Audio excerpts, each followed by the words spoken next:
Glamour magic, glamour magic. Welcome back to my podcast, y'all. I'm your host, Trishelle. Happy Sunday. How are y'all doing today? Hit me up on Twitter at Glamagic Beauty or on Instagram at Glamour Magic Beauty. The website is up. The Pinterest is up. The YouTube is up. Links are in the description. You know where to find me. Let's talk. I'm here today with a review of episode 3 of P-Valley called The Dirty Dozen. Great episode. A lot of questions answered from last episode and last season too.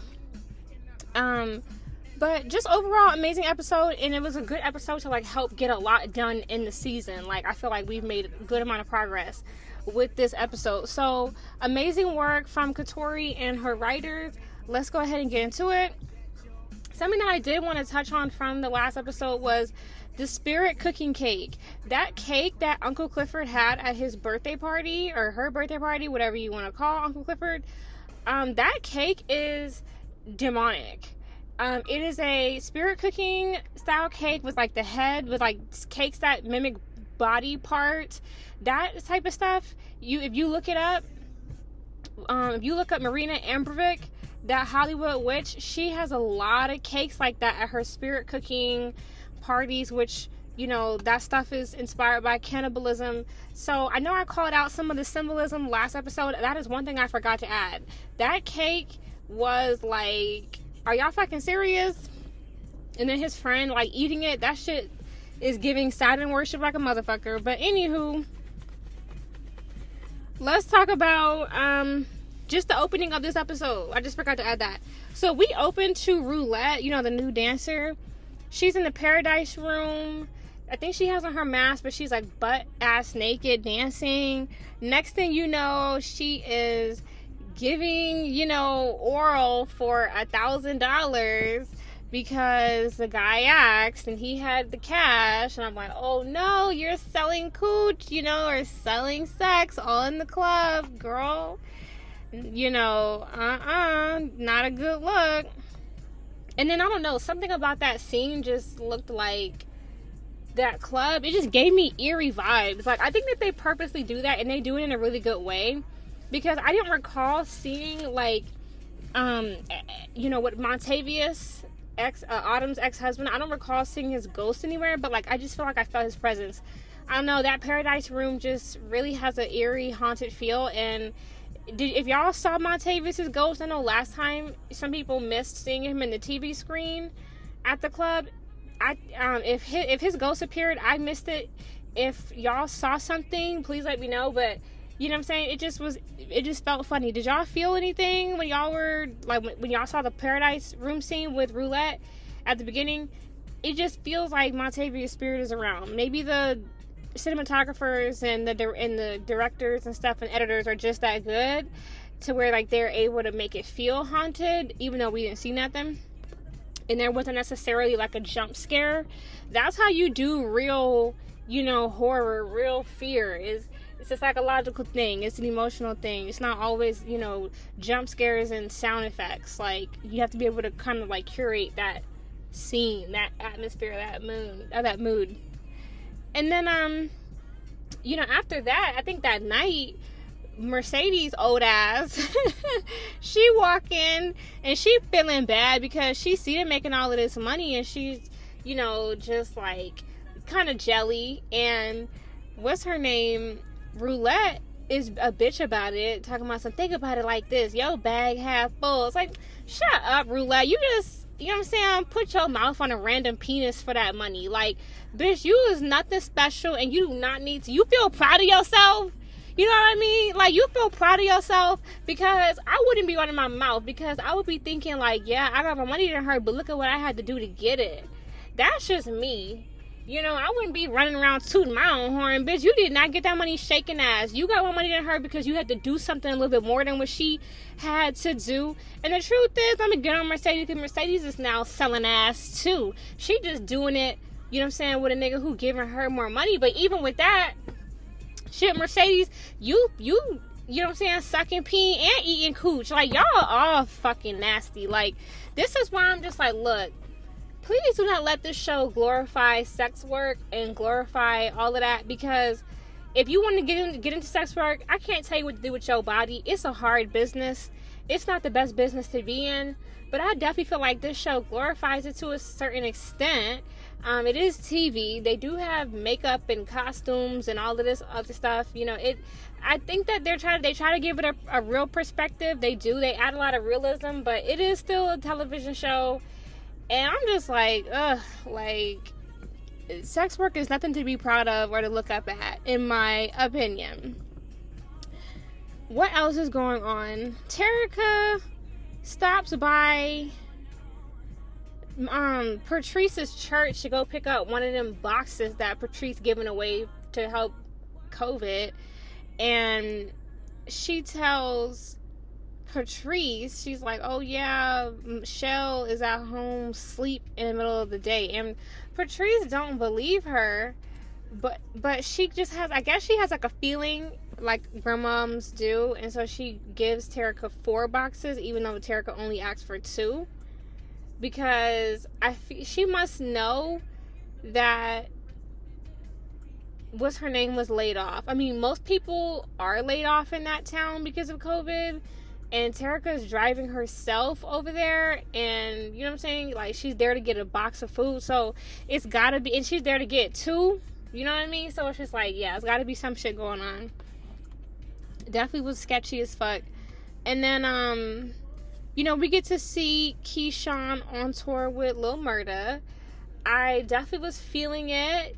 I know it's only a matter of time before Derek loses his fucking mind, but it was really good seeing, you know, them just making money and doing what they gotta do. Of course, here, Uncle Clifford saw the flyer talking about some, you know, I think he made a comment. I don't remember exactly what he said, but I know he just was you know, kind of kissing his teeth at it, and he only had the bonnet. It was just hilarious. And the next thing you know, he talking to Autumn, and she talking about, oh yeah, he was still, you know, was throwing some shade to Autumn while, like, he threw shade at Keyshawn while talking to Autumn. Like, I think he had his phone out while him and Autumn were talking, and he ended up, like, checking, he checked his phone, and then he was just like, oh, blah, blah, blah. He made a little comment, and then Autumn was like, maybe they should make a stop here. Maybe Lil Murda and Keyshawn should make a stop here, and he was just like, no, you know, because, of course, again, him and Mercedes are still mad at Mississippi or Keyshawn for pulling that gun out on Diamond, which, again, they should be, so they mad, but, that's when they just start to have a conversation about, you know, like the percentage that they could split if they get the 10 million, and replacing certain people and just shifting people around into new job positions. And Autumn was saying that until Mercedes heals, the 2 new girls, Whisper and Roulette, needs a headline. And then she promotes Big Bone, I hate her name, aka Miracle Watts. She promotes her to be the DJ. And of course, you know, like, at first, I mean, I feel like Clifford never really likes Autumn's suggestions, but it's good to see them two finally doing what I've been recommending, which is working together and actually talking and agreeing on things and making decisions and talking money and just having that communication. And to be honest, notice how much smoother they were able to communicate and able to talk now that Mercedes is not there being divisive and argumentative and sassy and snappy and angry and bitchy and moody. You know, now that Mercedes is her ass in Memphis and doing other shit, now Clifford and Autumn are getting along a lot better, and they're able to actually start to think big and make some fucking progress. And that is because Mercedes is not a person that's trying to make progress. She's got a bunch of excuses, and she, like, ain't really the person who, like, she can't get any progress in her own life. She's not thinking business is smart in her own life. So of course she's not gonna be there to really, you know what I'm saying, really want to make progress for this club. Like, if Mercedes, the way she giving it up is, you know, I know she don't be wanting to dance forever, but I just, you know, y'all know how I feel about Mercedes. Like, she's just such an easy read at this point. But moving on, I'm gonna get on her ass some more later, because she is out here still doing, like, in my opinion, deplorable shit. And I just feel like this is all just so unnecessary. Like, I know y'all like Mercedes, she's a main character, but I just feel like some of the behavior from her, it's just like she's just running in circles, and I'm just kind of over it. I'm glad to see Clifford and Autumn having good communication. Again, doing what they need to be doing, talking about stuff that's productive. And that just is really nice to see. It's nice to see them agreeing on stuff. And again, thinking big and going after the big money, because it matters. And I'm glad that, you know, Clifford is like, well, okay, let's do it. Because he did mention, you know, Mercedes is going to be mad. And Autumn was just like, fuck it. And I'm like, good. You know, Clifford is thinking like he should be thinking. Like, stack your money fast and go. Rule number 1. What else? Okay. And then here we go with the rival pastor to Patrice's church. The pastor that she used to, you know, be up under in the pulpit. He's endorsing Corbin's brother, the white mayor. And of course, Patrice not really fucking with that. And them two eventually end up getting her church shut down. But Patrice is super theatrical and dramatic. It was just hilarious seeing the writing and just the way that the direction of that scene with her dancing and walking all, doing the fucking pimp and crip walk all over that damn meeting, that hot ass lawn. It was just too much. But I mean, I feel like it's just two snakes. I mean, Patrice is a snake, the other pastor's a snake, like these politicians are snakes, like all these people are snakes. Like, come on now, it's none of them are better than the other, but that's real life. And then we meet Big Freedia back on tour with Keyshawn and Lil Murda. It was so good seeing Big Freedia. Again, I'm from New Orleans, so I really like the reality of it, how this show, like, I lived in Mississippi before, and it really is nice to see how they show how people from Mississippi, like, really do be in Louisiana all the time, and they really do be in New Orleans and all the time, and they really like New Orleans culture, and they engage with New Orleans culture. Same thing, I think, in some parts of Alabama, just because they're so close to New Orleans, and that's kind of like their, you know, nearest, like, dope city. And Atlanta is too, kind of. And of course certain parts of Florida, but it's really just nice seeing New Orleans people on here. It's great seeing Big Freedia.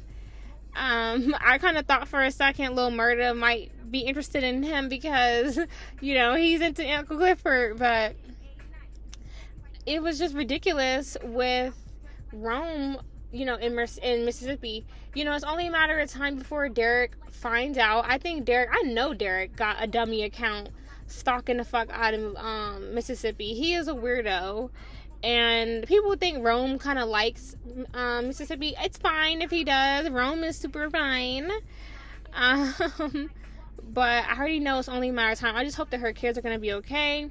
The video that they did with Lil Murda in Mississippi was really nice. He is definitely, his music, his look is so current and so on par for today's music aesthetic and sound, from, again, artist aesthetic, and that's his name, the content of his rap, the beats, the wardrobe. It just really all completely makes sense. The paid for girl, the staging of it all, like him being DL, it just all makes sense. The face tats, like everything about Lil Murda is just so, like, accurate, and I really like that. And the music is really good, so you enjoy it as you watch the show. And they really did put production into that video that they made, so I'm here for it. That video that they did for his new song, so I'm here for it all. Then we go and we see Mercedes in Memphis. Oh my gosh, this is exactly why your ass need to get a real motherfucking career, because sex work and dancing is an adult nightlife work. Mercedes is just not working out. She go to Memphis to go meet with Coach. The actor playing Coach is different, but it's cool. But she goes up there, she meets Coach and his wife. You know, she wants his wife to approve of it. His wife offers her NDAs. The wife, it just is giving so insecure, and it's giving T.I. and Tiny and a lot of other industry marriages where they cool with, you know, sharing people and threesomes, and the wife now fucking a woman, and it's just disgusting. And I really hate how the black community has got hooked on that shit and, like, has started to subscribe to all of that. threesome shit. Like, it is just so gross. You know, if your marriage is that dead, it's cool to just move on. Like, if you're not usually into women, like, just, I don't think forcing yourself to be with a woman is, I know it's not going to save your marriage. So it's okay to just walk away, or just to let him cheat in peace and live separate lives. If he's still willing to fund you, he should never be funding his mistress more than he is funding you, because that situation that the wife has going on with Mercedes, that arrangement and with the coach and Mercedes, is just completely ghetto and raggedy and just pathetic. I just hate the way this type of stuff is just portrayed. Like, again, I've mentioned this in the last podcast.